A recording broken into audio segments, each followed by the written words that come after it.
Pastor, é perseguição religiosa apontar que determinado grupo ou grupos religiosos são falsos? Não é forma de perseguição religiosa alguém dizer e mostrar que a religião de outrem é falsa. E dizemos mais, não é perseguição religiosa uma pessoa informada expor publicamente uma religião falsa, permitindo assim que outros vejam a diferença entre a falsa religião e a verdadeira. Agora, a fim de fazer a exposição e mostrar ser falsa a religião errada, é preciso usar meios autorizados de julgamento, uma regra de medir que não se prove falha. E no caso nós temos alguém que costumeiramente cita: não julgueis e não sereis julgados. Então dizem que Jesus proibiu o julgamento, e nós queremos dizer que Jesus, na verdade, condenou o juízo hipócrita, porque no capítulo 7 de Mateus, onde ele diz: não julgueis para que não sejais julgados, ele logo em seguida, no versículo 15 do mesmo capítulo 7, ele diz assim: acautelai-vos dos falsos profetas. Então perguntaríamos, como poderíamos acautelar-nos contra os falsos profetas se não pudéssemos reconhecê-los? Então existem juízos que podem ser estabelecidos em bases corretas, e isto se dá quando se usa um padrão correto de juízo. E esse padrão correto de juízo, naturalmente, para um cristão é a Bíblia Sagrada. Temos que admitir, de acordo com a própria palavra de Jesus, que ele disse certa ocasião: julgaste bem. E Paulo mesmo admitiu que suas pregações, seus escritos, fossem julgados. E disse mais o apóstolo Paulo que é espiritual, julga bem todas as coisas, em 1 Coríntios 2:13. A Bíblia Sagrada, de acordo com 2 Timóteo 3,16, é divinamente inspirada, e por ela que nós podemos julgar se determinado grupo religioso é certo ou errado. E Jesus, nos seus dias, na época de Jesus, ele apontou que certos grupos religiosos eram falsos? Sim, nos dias de Jesus existiam vários grupos religiosos: os saduceus, os fariseus, os zelotes, os herodianos, os essênios. Mas dois grupos mais distintos são os primeiros citados, saduceus e fariseus. Tinham ensinos divergentes entre si, como aponta o capítulo 23 do livro de Atos dos Apóstolos, versículo 8, aponta que os saduceus diziam que não havia ressurreição, que não havia anjos e que nem havia espíritos. E os fariseus reconheciam todos esses ensinos. Então, cada qual deles tinha o seu ensino característico. E Jesus, no capítulo 23 de Mateus, ele foi muito enfático quando disse: ai de vós, escribas e fariseus hipócritas, pois que fechais aos homens o reino dos céus, e nem vós entrais, e nem deixais entrar aos que estão entrando. E repetidamente ele usa essa expressão: ai de vós, até que no versículo 33 ele aponta: serpentes, raça de víboras, como escapareis da condenação do inferno? Essa maneira de Jesus se dirigir aos líderes religiosos mostra que ele não deixava passar, como se tudo fosse igual, os ensinos característicos daquelas seitas. Qual é a vantagem ou importância de anunciar que determinado grupo religioso é falso? A vantagem está em que a pessoa, ela fica prevenida, fica orientada. Quando então batem a porta de pessoas que já receberam informação, orientação a respeito dos ensinos peculiares às seitas, ela pode com vantagem repelir tais ensinos. E assim ela pode agir, a pessoa que assim é orientada, como disse o apóstolo Paulo em Tito, capítulo 1 e versículo 9, retendo firme a fiel palavra que é conforme a doutrina, para que seja poderoso tanto para demonstrar com a sã doutrina, como para convencer os contradizentes. Assim a pessoa que é orientada quanto a ensinos falsos de determinados grupos religiosos, ela fica, usando uma linguagem popular, vacinada contra o erro. E além disso, uma segunda vantagem é que ela ajuda outras pessoas. Quando alguém se vê envolvido com determinado grupo religioso falso, A pessoa que, por sua vez, já recebeu a orientação, ela alerta o seu irmão, o seu vizinho, o seu parente, contra esses ensinos que estão sendo ministrados por grupos falsos. Pastor Natanael Rinaldi, quantas religiões existem no mundo atualmente? No mundo atualmente dizem que existem 11 grandes religiões. O maior deles é o cristianismo, seguido de perto pelo islamismo. Também existe o hinduísmo, shintoísmo, budismo, zoroastrismo, judaísmo, confucionismo, sikhismo, taoísmo e jainismo. Então são 11 o número de grandes religiões. Agora, dentro desse número avultado de seguidores pertencentes às religiões, existem as chamadas seitas, que são oriundas das grandes religiões. São movimentos menores que vêm desses grandes grupos religiosos. E quantas são as seitas e qual a tendência delas, segundo o ensino que transmitem? As seitas são mais ou menos em número de 10 mil em todo o mundo. E como existe em gosto, e como se diz também no ditado popular, gosto não se discute, existem seitas para cada gosto das pessoas. Então elas manifestam suas tendências para determinadas seitas e buscam nelas encontrar aquilo que pretendem para a satisfação espiritual. E nós apontamos as seitas do secretismo, ou seja, seitas que manobram, que vivem dentro de um certo segredo daquilo que ensinam. A maçonaria, a teosofia, ordem Rosa Cruz, esoterismo, são assim, têm essas características de não serem abertas, públicas, mas seus ensinos são reservados, escondidos, secretos. Temos seitas pseudo-cristãs, e aí existem muitas delas: Mormons, Testemunhas de Jeová, Adventismo do Sétimo Dia, Ciência Cristã, a Família, antes conhecida como Meninos de Deus, Igreja Local de Witness Lee, esse movimento unicista chamado Só Jesus, Tabernáculo da Fé, Igreja Apostólica da Santa Vó Rosa. São grupos religiosos que dizem que têm a Bíblia como sua orientação espiritual ou como fonte de autoridade religiosa. Existem seitas espíritas, kardecistas, Legião da Boa Vontade, Racionalismo Cristão e outros grupos que creem na reencarnação e na mediunidade. Existem seitas orientais, chegadas aqui ao Brasil, do Japão, a Seichonoe, Igreja Messiânica Mundial, Arte Mahikari, Perfect Liber. Existem seitas orientais vindo da Índia, Movimento Hare Krishna, Meditação Transcendental, Igreja da Coreia, Igreja da Unificação, também conhecido como os monistas ou adeptos do Reverendo Moon, Missão Luz Divina, e existem seitas afro-brasileiras, Umbanda, Quimbanda, Candomblé, cultura racional. Então existem várias tendências religiosas adotadas pelas seitas e cada pessoa, como dissemos, dentro do seu gosto pessoal, ela escolhe uma dessas seitas. Nelas se alojam, julgando ter encontrado a verdade que tanto procuraram. Cabe a nós atender aquela exigência de Judas 3, batalhando pela fé que uma vez foi dada aos santos. Essa deve ser a nossa posição. Irmão Natanael, o que é uma seita e o que é heresia? Quais são as diferenças entre uma e outra?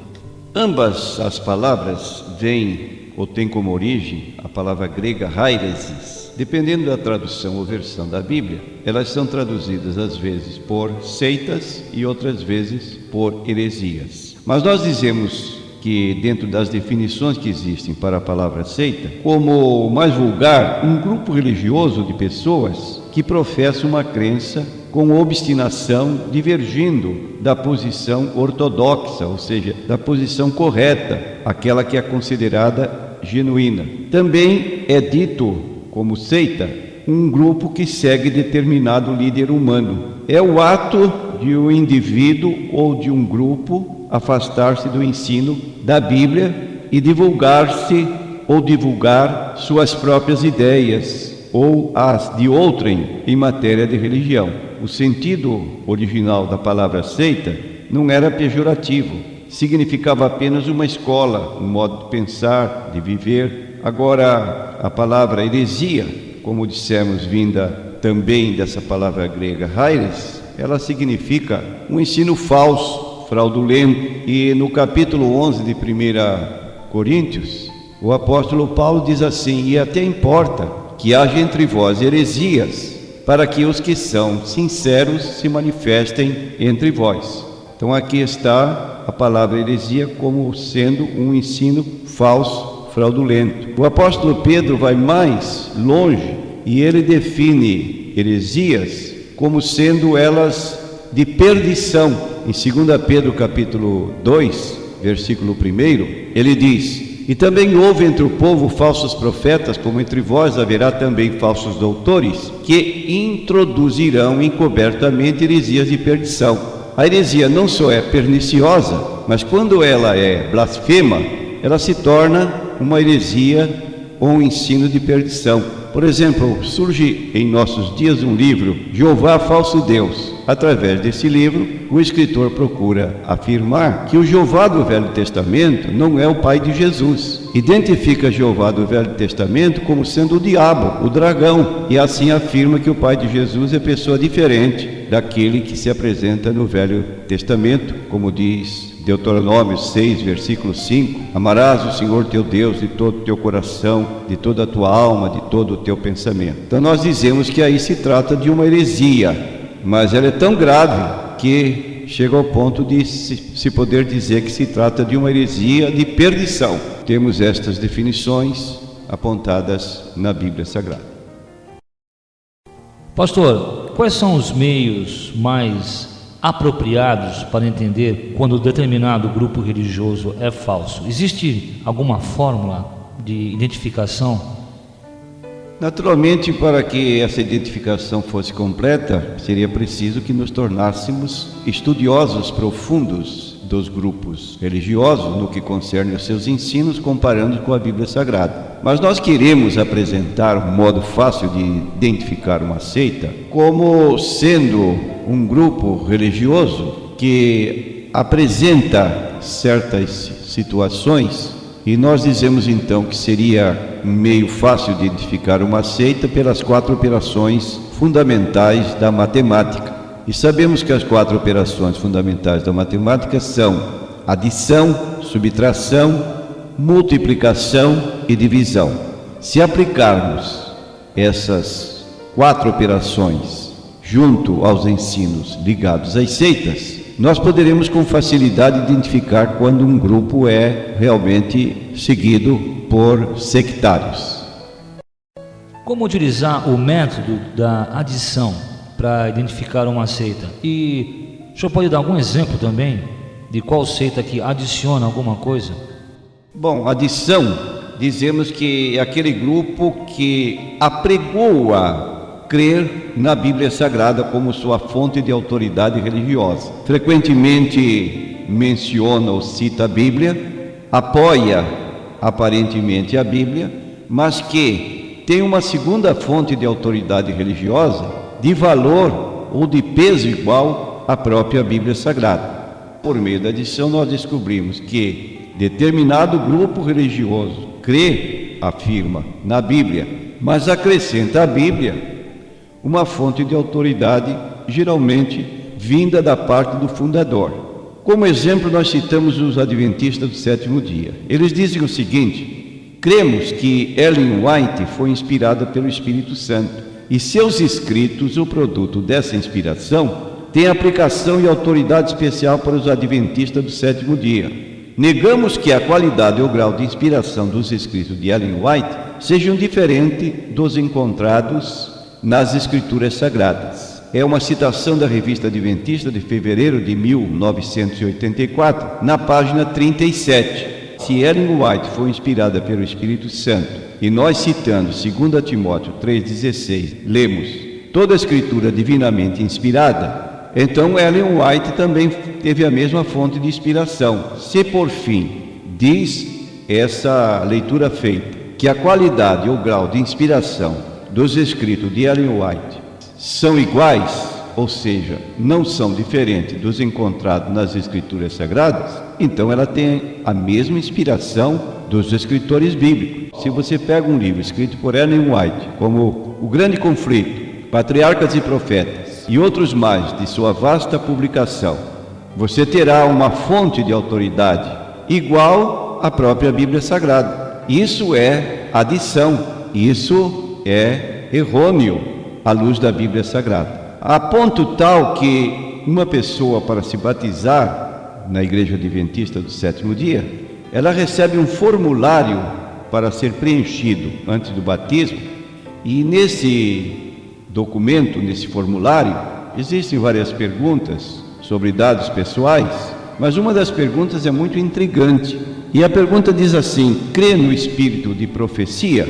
Então a pessoa, para se batizar, deve responder positivamente, e mais ainda se pergunta: quantos livros já leu?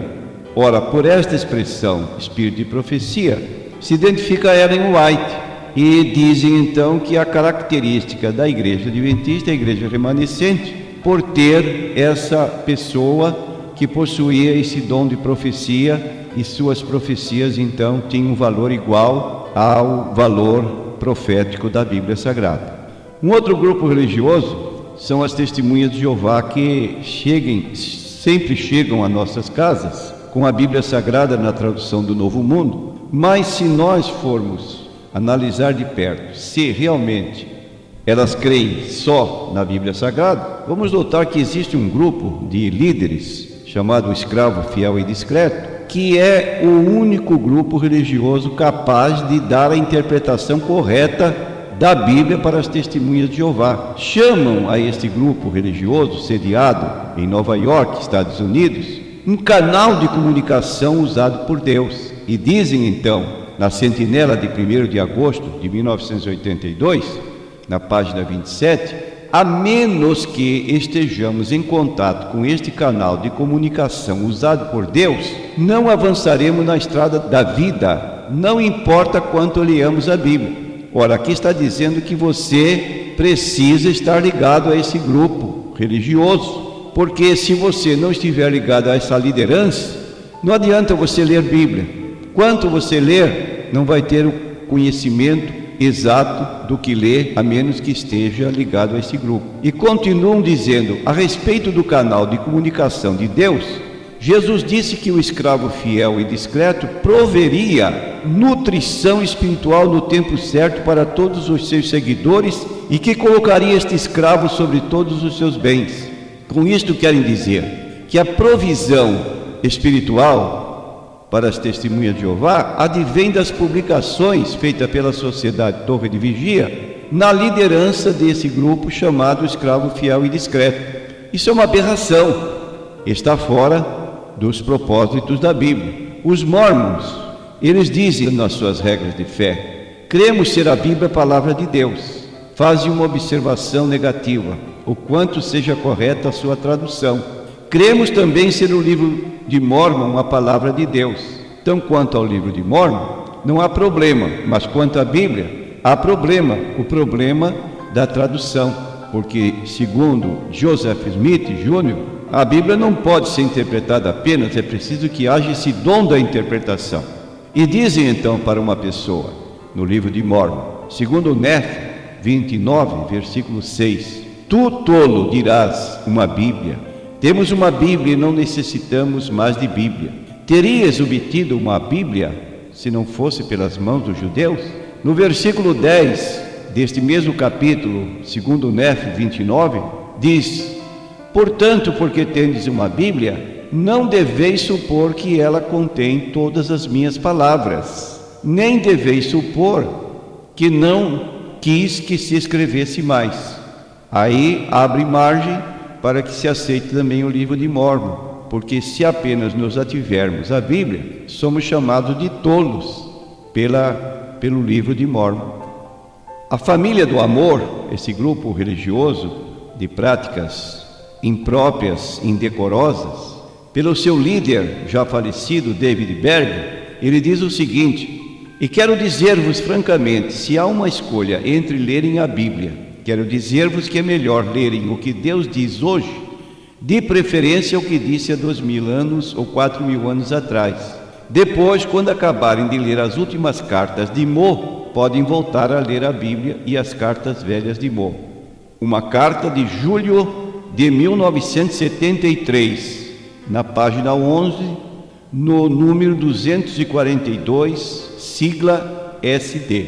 Aqui está dizendo então que você lendo o Velho Testamento, você vai obter conhecimento do que Deus falou há 4000 anos atrás. Se você ler o Novo Testamento, você vai obter conhecimento do que Deus falou há 2000 anos atrás. E hoje então você pode ler as cartas de Mo, que é a abreviatura de Moisés Davi, que é o líder que publica essas cartas para os liderados que são membros desse grupo religioso. A Igreja Católica Romana, também no seu terceiro catecismo de doutrina cristã, ela diz: onde se acham as verdades que Deus revelou? E responde: as verdades que Deus revelou acham-se na Sagrada Escritura e na tradição. O que é a tradição? A tradição é a palavra de Deus não escrita, mas comunicada de viva voz por Jesus Cristo e pelos apóstolos, e que chegou até nós sem alteração. Onde se acham os ensinamentos da tradição? Os ensinamentos da tradição acham-se principalmente nos decretos dos concílios, nos escritos dos santos padres, nos atos da Santa Sé, nas palavras e nos usos da Sagrada Liturgia. Em que consideração se deve ter a tradição? A tradição deve ter-se na mesma consideração em que se tem a palavra de Deus contida na Sagrada Escritura.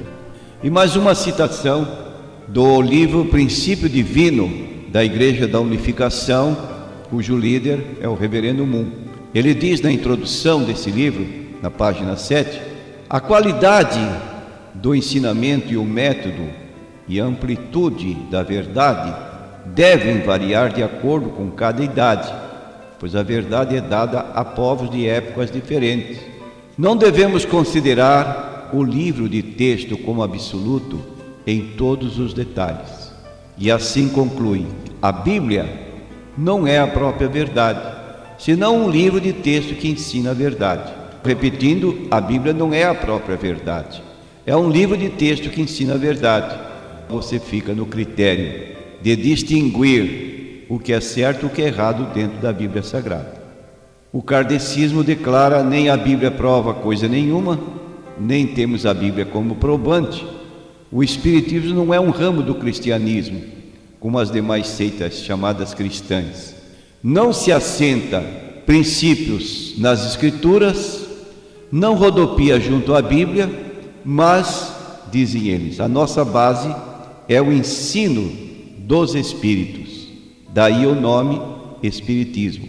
Declaração do livro à margem do Espiritismo, na página 214. E com relação à operação da subtração?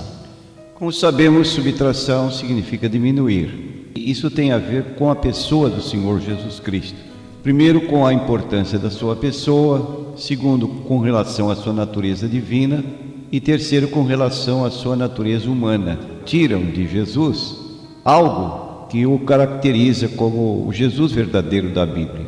E para citar exemplo nesse sentido de subtração, de pessoas que diminuem a autoridade de Jesus, negam sua deidade absoluta, negam também sua humanidade, transformando o Jesus da Bíblia como um outro Jesus, na linguagem de Paulo, em 2 Coríntios 11:4, apontamos um grupo religioso que nega essa condição de entidade religiosa, mas que não deixa de sê-lo.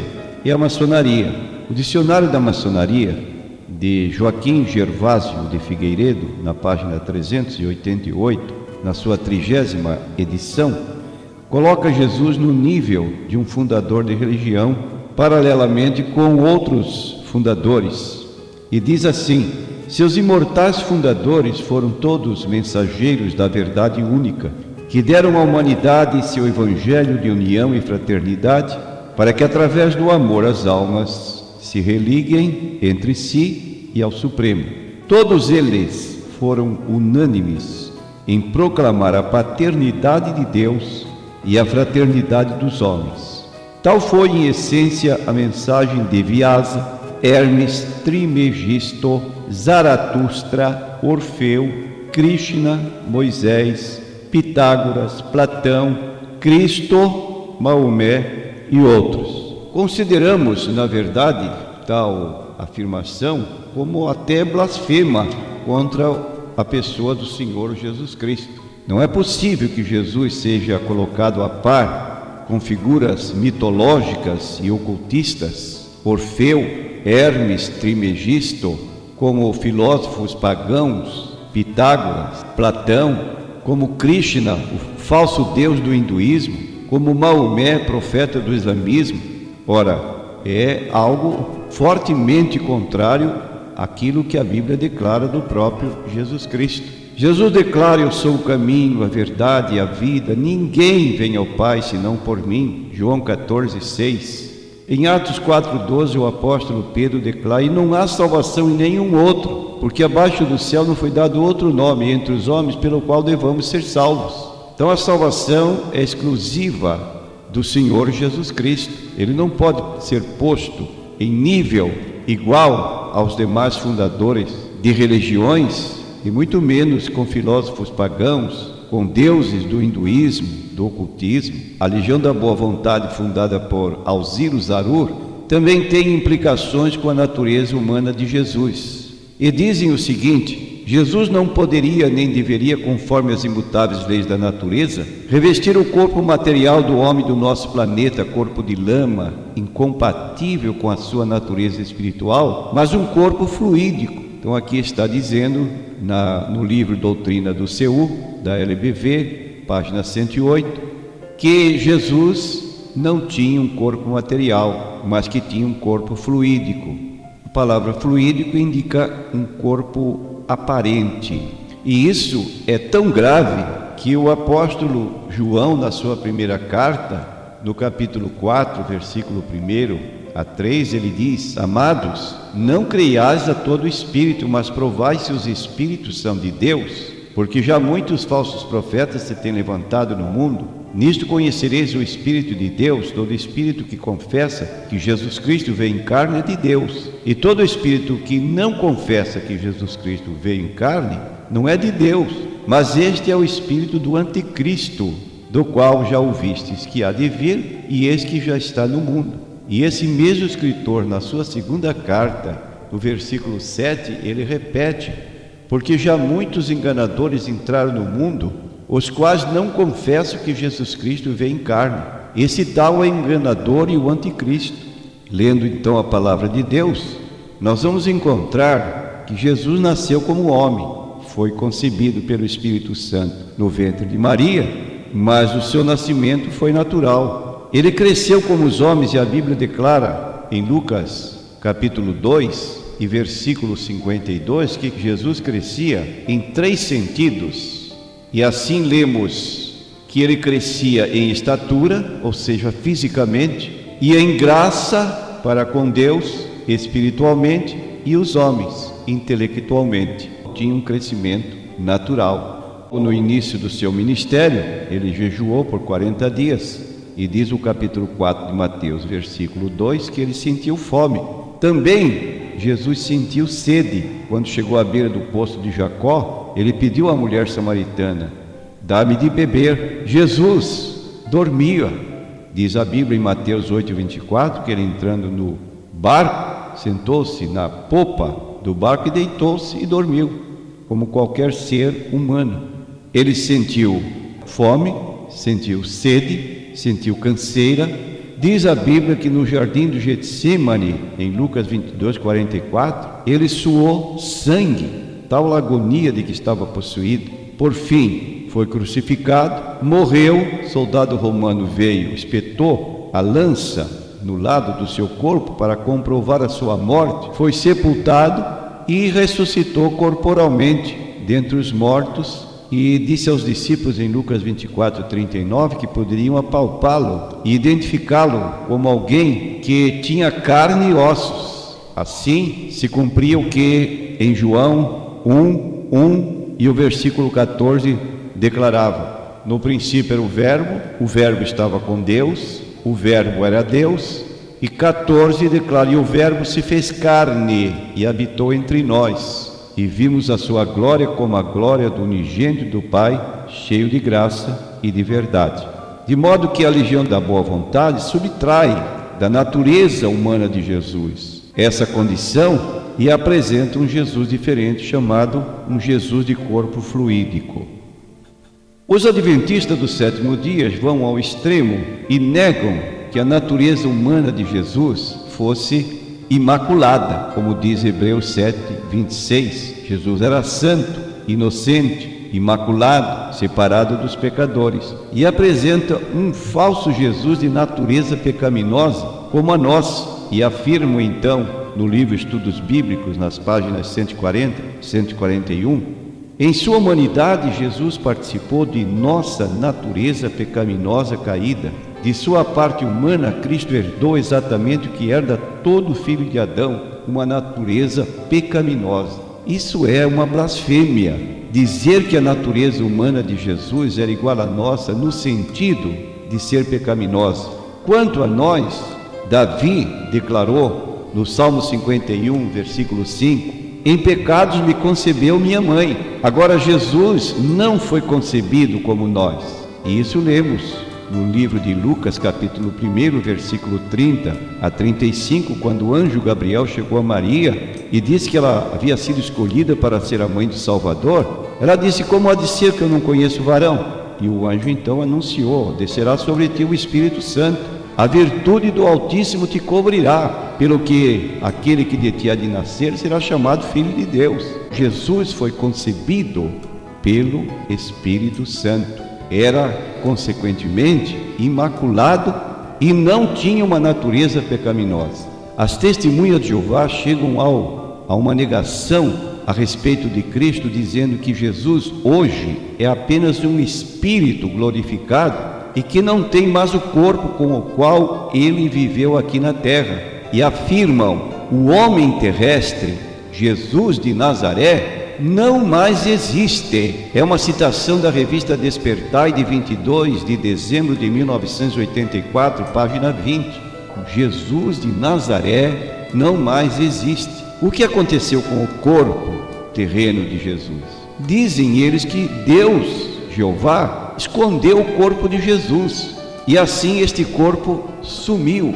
Quando Colossenses 2:9 diz que nele, Cristo, habita corporalmente toda a plenitude da divindade. Negam a natureza humana de Jesus, dizendo que o Jesus de Nazaré sumiu, desapareceu, evaporou, e essa gente se diz cristão. Isso é o cúmulo da blasfêmia.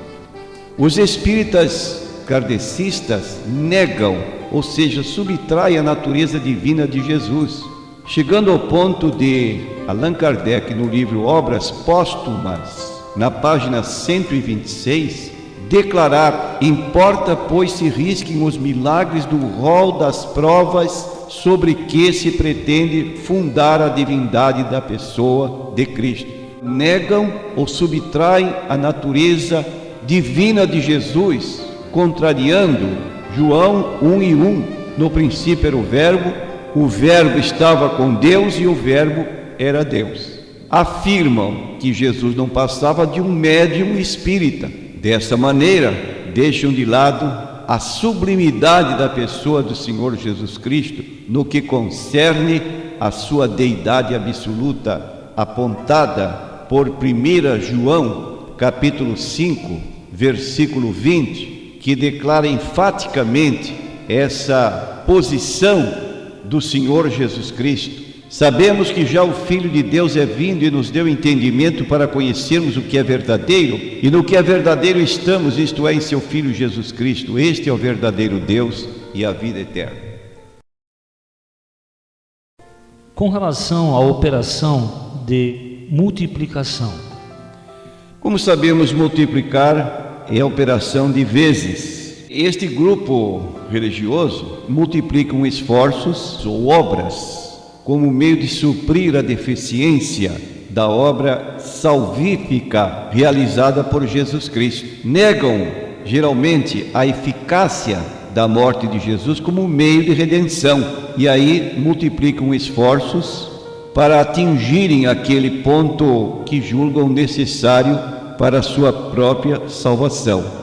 Uma seita oriental que tem muita simpatia nos meios sociais é conhecida como a Seishonoe. A palavra Seishonoe significa lar do progredir infinito, fundada por Masaharu Taniguchi. E ele tem uma sutra conhecida como Chuvas de Nectárias Doutrinas. Dentro da língua japonesa, chama-se Kanro no Hou. Diz o livrete: se o pecado existisse realmente, nem os Budas todos do universo conseguiriam extingui-lo, nem mesmo a cruz de Jesus Cristo conseguiria extingui-lo. Concordamos plenamente que todos os Budas do mundo não poderiam extinguir o pecado, mas aceitamos e declaramos que a cruz de Cristo, quando ele deu o brado, tudo está consumado, realizou esta obra de redenção completa, a tal ponto que o escritor da Epístola aos Hebreus, no capítulo 7 e versículo 25, declara que Cristo pode também salvar perfeitamente os que por ele se chegam a Deus, vivendo sempre para interceder por eles. E Jesus enfatizou em João 5:24: quem ouve a minha palavra e crê naquele que me enviou, não entrará em condenação, mas tem a vida eterna, mostrando assim que a obra que ele efetuou em nosso favor é completa a tal ponto de trazer para nós a segurança de que nele temos a vida eterna.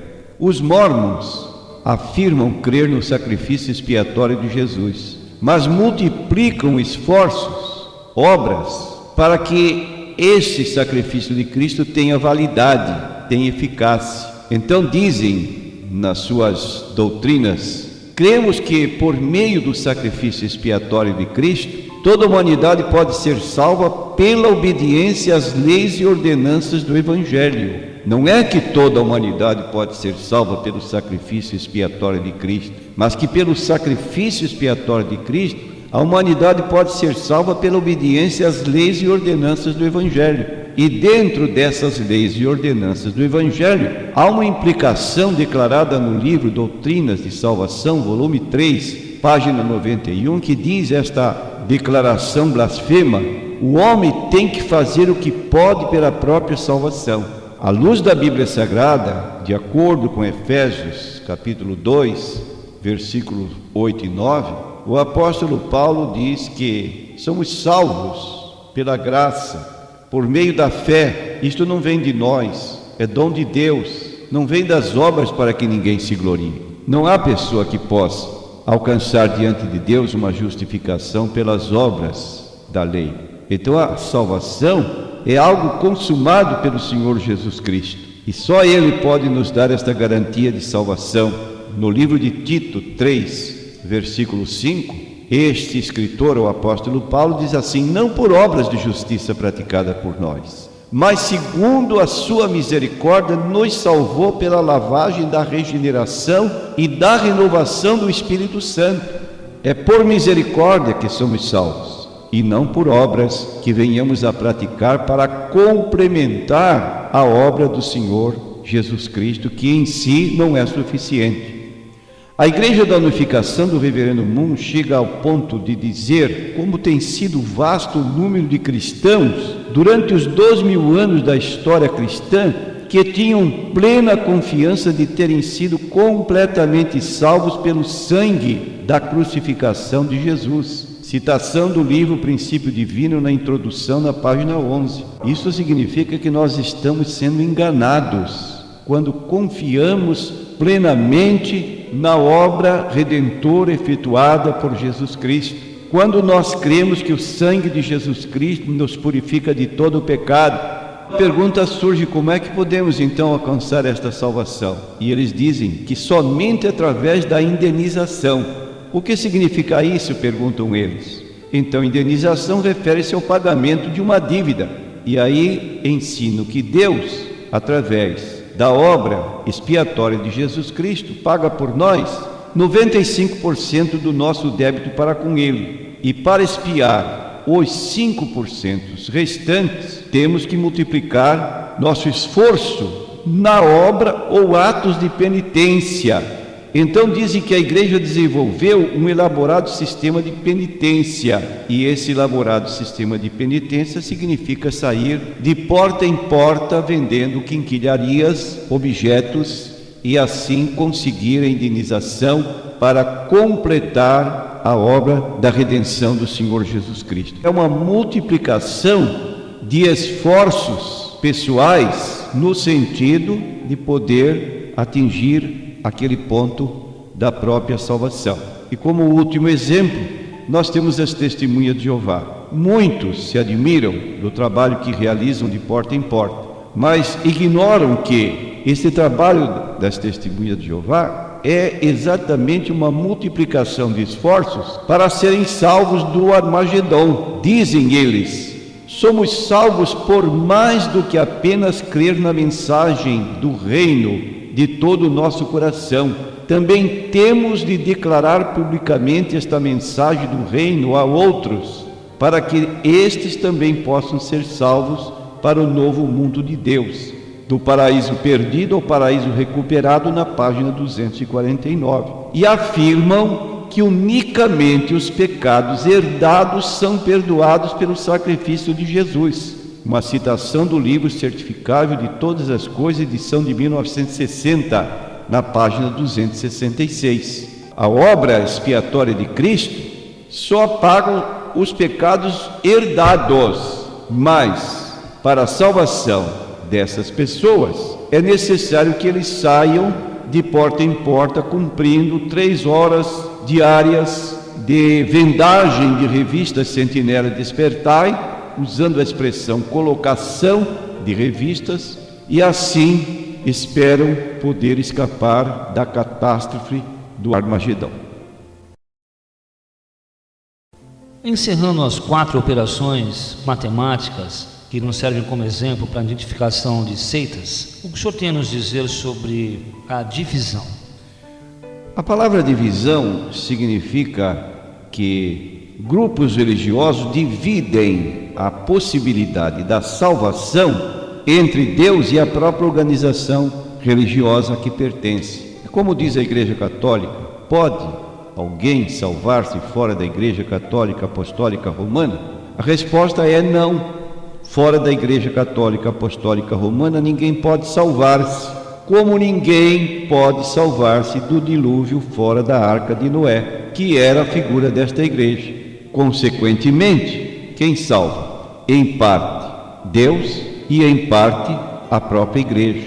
A divisão se faz entre a fidelidade a Deus e a fidelidade à igreja. Fora da igreja não existe salvação. Nós dizemos que o homem pode salvar-se quando se arrepende e quando aceita Cristo como Salvador único e pessoal. Quando o carcereiro de Filipos perguntou: Senhores, que é necessário que eu faça para me salvar? A resposta foi clara: crê no Senhor Jesus Cristo e serás salvo, tu e a tua casa. E as Testemunhas de Jeová têm uma publicação, a Sentinela, de 1º de dezembro de 1955, com um título bombástico: Escolhendo a única religião correta. E já no livro Poderá Viver para Sempre no Paraíso da Terra, na página 255, diz assim: não conclua que existem várias estradas ou caminhos que poderá utilizar para ganhar a vida no novo sistema de Deus. Existe apenas uma. Foi apenas aquela única arca que sobreviveu ao dilúvio, e não um sem número de embarcações. E haverá apenas uma organização, a organização visível de Deus, que sobreviverá à grande tribulação que rapidamente se aproxima. Simplesmente não é verdade que todas as religiões conduzem ao mesmo fim. Você precisa pertencer à organização de Jeová e fazer a vontade de Deus a fim de receber sua bênção de vida eterna. Fazer a vontade de Deus para obter a nossa bênção da vida eterna, concordamos plenamente. Mas pertencer à organização visível de Jeová, que no caso a Sociedade Torre de Vigia, isso é o mesmo ensino característico da Igreja Católica. Esse grupo religioso tem a sem cerimônia de publicar, tenha fé numa organização religiosa. Quando na Bíblia, em João 14:1, Jesus ensina: crede em Deus, crede também em mim. Ou seja, tenha fé em Deus, mas tenha fé igualmente em mim. Aí está, a fé nossa deve ser depositada no Pai e no Filho, como meio de salvação, e o Espírito Santo atua convencendo-nos dos nossos pecados e recorrendo a Cristo como aquele que nos conduz ao céu, na sua promessa de João 14:2 e 3, na casa de meu Pai há muitas moradas, se não fosse assim eu vou-lhe teria dito, vou preparar-vos lugar, e quando eu for e vos preparar lugar, voltarei e vos levarei para mim mesmo, para que onde eu estiver, estejais vós também. Consequentemente, a divisão é a repartição de fé na pessoa de Cristo e no grupo religioso, na própria organização. Ao passo que Pedro, indagado por Jesus se queria abandoná-lo, como fizeram outros 70, ele disse: Senhor, para onde nós iremos? Só tu tens palavras de vida eterna. Então dizemos que a Igreja Católica não salva, Sociedade Torre de Vigia não salva, e qualquer outro grupo religioso que avoque para si essa condição de meio de salvação, está dividindo a fidelidade do adepto a Deus e ao próprio grupo religioso ou à própria organização, que não passa de um ensino herético de homens. Pastor Natanael Rinaldi, diante de todo esse exposto até aqui, de tudo que o senhor nos ensinou e nos mostrou pela palavra de Deus, eu faço para o senhor uma pergunta. Afinal, qual o motivo, ou podemos dizer o segredo, de as seitas atraírem tantos adeptos? Em primeiro lugar, nós queremos apontar que isto é um sinal profético dos últimos dias. No capítulo 24 de Mateus, o Senhor Jesus Cristo, respondendo à pergunta dos discípulos sobre quais sinais haveriam da sua vinda e do fim do mundo, dentre outros sinais que ele mencionou, repetidamente ele falou do surgimento de falsos profetas e falsos cristos. Isso é apontado no capítulo 24, versículo 5, que lemos: porque muitos virão em meu nome, dizendo eu sou o Cristo, e enganarão a muitos. Versículo 11, surgirão muitos falsos profetas e enganarão a muitos. Versículos 23 e 24, então se alguém vos disser, eis que o Cristo está aqui ou ali, não lhe deis crédito, porque surgirão falsos cristos e falsos profetas e farão tão grandes sinais e prodígios que, se possível for, enganariam até os escolhidos. E por fim nós temos em 1 Timóteo 4, versículo 1, o apóstolo Paulo informando ou avisando que isto ocorreria nos últimos tempos. Diz ele: mas o Espírito expressamente diz que nos últimos tempos apostatarão alguns da fé, dando ouvidos a espíritos enganadores e a doutrinas de demônios. Aí está esse aumento de adeptos de seitas, mas queremos apontar para prevenir nossos ouvintes as técnicas ou táticas usadas pelas seitas. Dizemos então que o futuro adepto de uma seita, ele vai sendo aliciado sutilmente. A princípio, não sabe precisamente quem são os seus interlocutores. Aproximam-se dele pessoas desconhecidas que, com palavras suaves, gentis, começam a atrair principalmente os grupos jovens. Em segundo lugar, apontamos as chamadas técnicas de domínio: refeição gratuita num centro de convenções solenes, retiros em acampamentos com jovens da própria seita que demonstram muita atenção para com o convidado. Temos o namoro, chamado flirt fishing, ou bombardeio de amor, ou love bombing, onde campeia o sexo, ocasião em que há um apelo para a aceitação de Cristo. E essa particularidade é movida pelos meninos de Deus. Gestos de amizade que constrangem ou tolhem a liberdade do candidato, bajulação, distribuição de remédios, roupas, dinheiro em troca da adesão aos atos de culto da seita. Isso foi uma característica da igreja do povo, de Jim Jones, quando a pessoa chegava à igreja em busca de recursos, de ajuda, ele tinha tudo facilitado. E aí se juntava aquele grupo e nós sabemos o resultado final, quando 905 adeptos foram obrigados a tomar veneno e morreram assim na Guiana, na liderança deste homem que se intitulava pastor e representante do Senhor Jesus Cristo. Outro fator que contribui para o aumento das seitas é o isolamento.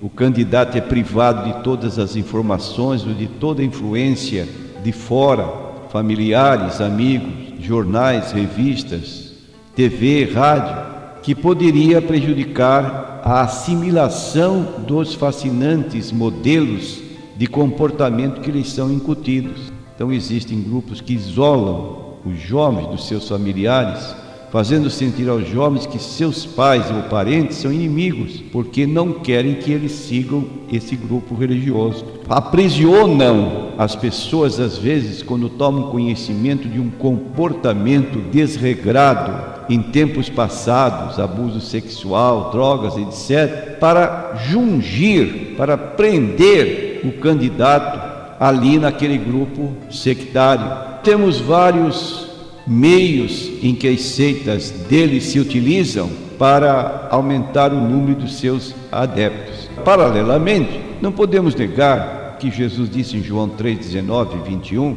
que a luz veio ao mundo e os homens amaram mais as trevas do que a luz. É o chamado amor às trevas.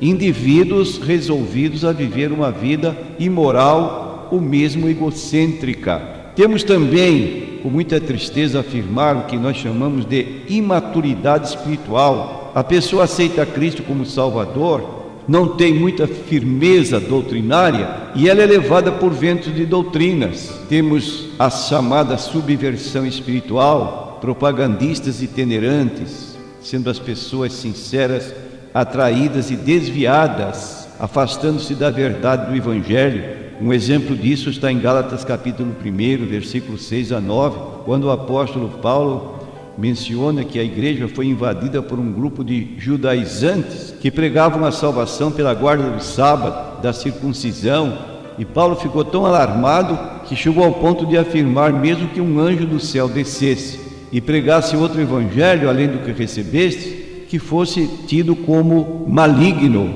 anatematizado. Temos aí uma série de motivos, de táticas, de técnicas empregadas pelas seitas que levam pessoas desavisadas a se juntar a elas como se estivessem vivendo a verdade da palavra de Deus. Irmão, como devemos tratar as pessoas de outros grupos religiosos? Naturalmente devemos tratá-las com respeito, com dignidade, com gentileza, mas devemos ser muito sinceros e francos na forma de não abdicar da nossa posição bíblica para agradar a terceiros. O apóstolo João, na sua segunda carta, ele diz assim: se alguém vem ter convosco e não traz esta doutrina, a doutrina de Cristo, não o recebais em casa, nem tampouco o saudeis, porque quem o saúda tem parte nas suas más obras. Isso significa que a nossa casa não deve ser invadida, ou seja, visitada com a nossa complacência, para que nela se ensinem doutrinas contrárias à nossa fé. E desse particular temos visto muitos crentes incautos, desprevenidos, que oferecem suas casas para estudos de testemunhas de Jeová, de adventistas, de mórmons, com tanta passividade, como se eles fossem reconhecidamente cristãos tão autênticos quanto esse que recebe a visita. Precisamos nos lembrar da palavra do Senhor Jesus, quando disse: sede simples como as pombas e prudente como as serpentes. Não ponha na sua casa pessoa que você não conhece para lhe ensinar a Bíblia Sagrada, porque na verdade você não vai estudar a Bíblia, você vai estudar aquele livrinho publicado por este grupo religioso, que vai citar o livro e vai buscar apoio na Bíblia Sagrada. É a mesma coisa que você começar a estudar o Evangelho segundo o Espiritismo. No final você vai virar um espírito, porque a palavra está dizendo o Evangelho segundo o Espiritismo. E faz muitas citações da Bíblia. Tenha cuidado, sem ser pessoa que age com rancor, com ódio, com agressividade, mas agindo com firmeza. Não ponha ninguém dentro da sua casa e não adquira nenhuma literatura que lhe for dada ou vendida à porta da sua casa, ou encontros com colegas de serviço e até mesmo parentes que estão afastados da verdade bíblica. Essa é a recomendação da palavra de Deus. Se alguém vem ter convosco e não traz a doutrina de Cristo, não recebais em casa. Quais as literaturas que o irmão recomenda para que possamos nos aprofundar um pouco mais nessa área de apologia?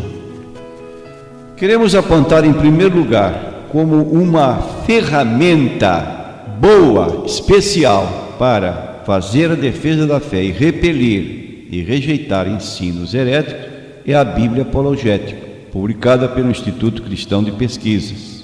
Essa Bíblia não pode faltar. Indicamos mais um livro, Desmascarando as Seitas, publicada pela CPAD, que é uma obra deste que vos fala.